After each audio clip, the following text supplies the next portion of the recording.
Alonzo, Vincent Co lantaran na ang relasyon kahit walang pag-amin.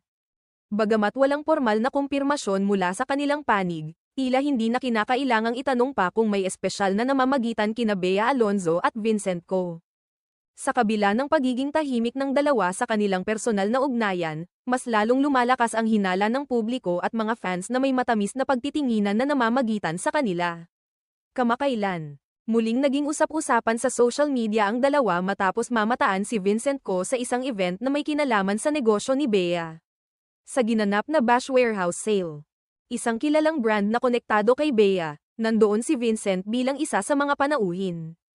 Ayon sa ilang mga netizen na naroroon, kitang-kita raw ang pagiging supportive nito sa aktres. Hindi naman ito ang unang beses na nasangkot ang pangalan ni Vincent sa mga aktibidad ni Bea.